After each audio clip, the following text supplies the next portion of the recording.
Alors en fait je vais aller poser la GoPro pendant que je fais les affaires, comme ça ceux qui ont envie de regarder un petit peu l'évolution du lever du soleil peuvent la regarder. Donc je vais voir si je peux poser ça à un endroit intéressant. Ah, je pense qu'ici ça va. Donc voilà, je vais pas faire plus de commentaires je pense, ou peut-être à la fin on verra. Et si ça vous intéresse pas, bien sûr, sentez-vous pas obligé de regarder, mais vous allez voir un petit peu le paysage. Hop, alors ça c'est pas le paysage, ça c'est moi.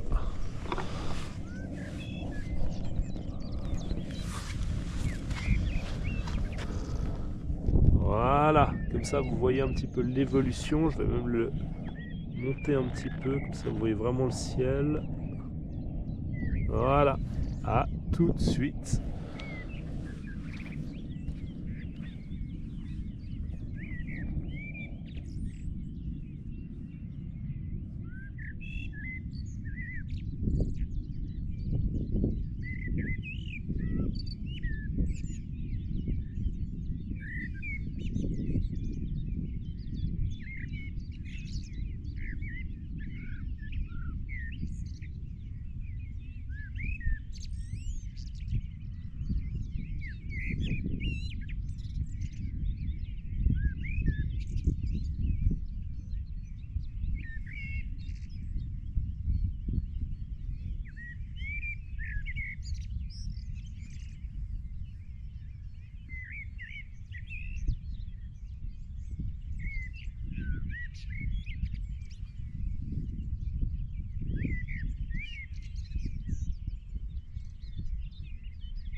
retour.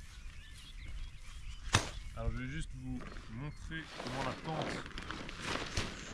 se replie. D'accord, donc là on a la tente qui est prête à être utilisée. Juste un truc au niveau du vocabulaire. Là bien sûr moi j'ai dormi vraiment, aller plus proche du micro, moi j'ai vraiment dormi à l'arrache. Donc j'ai pas installé les tendeurs. Okay, les tendeurs bien sûr c'est ce qu'on utilise pour faire en sorte que la partie supérieure de la tente soit vraiment le plus tendue possible et pour éviter que la première couche soit pas en contact avec la deuxième, parce que dans la plupart des tentes on a une première couche qui est juste une espèce de structure et surtout qui protège, je dirais, des insectes et de l'humidité qui monte, okay, par le bas, par la terre, et on a une deuxième couche qui est imperméable. Et l'idée c'est d'éviter que ces deux couches se touchent, parce que sinon ça a tendance à créer de la condensation et c'est très désagréable parce que les parois de la première couche, d'accord, les parois, les murs, les parois de la première couche commencent à être un petit peu humides, et puis voilà, on a l'impression qu'il y a de la rosée. Ah, la rosée, ça c'est un terme intéressant. La rosée c'est l'humidité un petit peu qu'il y a dans l'herbe ou sur les plantes le matin, d'accord, la rosée. Donc on a presque l'impression qu'il y a un peu de rosée dans la tente. Donc voilà, les tendeurs clairement ça aide. Maintenant moi déjà là je suis complètement à l'arrache. Très souvent les tendeurs je les utilise pas parce que ça prend du temps de bien tendre une tente, et puis parce que voilà, je voyage un petit peu comme ça. Et surtout là le luxe que j'avais, c'est que je pouvais vraiment me permettre de prendre de la place dans la tente et je pouvais être sûr de ne pas toucher les parois parce que j'étais seul. D'accord. À la base, ça c'est une tente pour 2 personnes et là j'étais seul, donc j'avais pas ce genre de problème. Donc voilà. Allez, maintenant pour replier la tente. Souvent les gens disent ouais, ces tentes elles sont très faciles à installer mais difficiles à replier. C'est juste un coup de main à prendre, ok. L'expression qu'on utilise, hein, c'est un coup de main à prendre. Il faut juste s'entraîner un tout petit peu, puis après au bout d'un moment c'est relativement naturel. Donc là j'ai juste remonté ces deux parties, j'espère que c'est visible, juste remonter ces deux parties, d'accord, et je fais un coup là, vous voyez ça forme un espèce de cercle comme ça, je mets l'autre au-dessus, je serre un peu, et après ce qui me reste là c'est un cercle, et en fait je vais un peu l'écraser et ça va former 2 petits cercles, un petit peu comme un signe de l'infini, d'accord. Ça va former un espèce de double cercle. Je vais vous montrer, je vais essayer de vous montrer ce double cercle. Ça donne un peu ça, regardez, vous voyez ce signe un peu de l'infini, cette espèce de double cercle, et là en fait il faut carrément replier un cercle sur l'autre. Donc je le prends et je le replie. On a l'impression que ça va craquer, hein. Regardez, franchement, on a l'impression que ça va faire. Mais non, c'est vraiment des tiges. Ça, ce serait une tige, d'accord. Ce serait une tige qui sont extrêmement robustes, extrêmement souples et qui visiblement ne cassent pas. Alors ça m'est déjà arrivé d'en avoir une qui casse, mais là, jusqu'à présent, celle-ci, ça tient bien. Donc voilà, c'est impressionnant. Je trouve vraiment que c'est un modèle de tente qui est super agréable à utiliser, très très pratique. Et donc on pourrait utiliser cette expression je ne jure que par ça. D'accord, je ne jure que par ça, ça veut dire que j'ai pas envie de changer de modèle. J'adore ce genre de tente et je trouve que ce sont les plus pratiques. Et le soleil se lève. Magnifique. Allez, je vais plier la tente et je vous laisse avec le soleil. À toutes.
Alors, je vais reprendre le contrôle. Je sais pas s'il y a des gens qui vont regarder hein, ce lever de soleil, je sais. Je pense que la plupart des gens, à peu près 99,99%, donc 99,99% des gens vont avancer peut-être pour voir s'il y a de l'activité. Et donc en effet, là il y a de l'activité, je vais terminer la vidéo, mais le programme c'est que je vais vous montrer l'équipement. Okay, dans la prochaine vidéo, je vais vous montrer l'équipement. Voilà, c'est clairement pas un équipement de campeur professionnel, c'est vraiment un équipement de campeur complètement touriste qui est juste là pour se faire plaisir l'espace de 24 heures. Ok ? Allez, à plus et on se voit dans la prochaine vidéo. À tout de suite.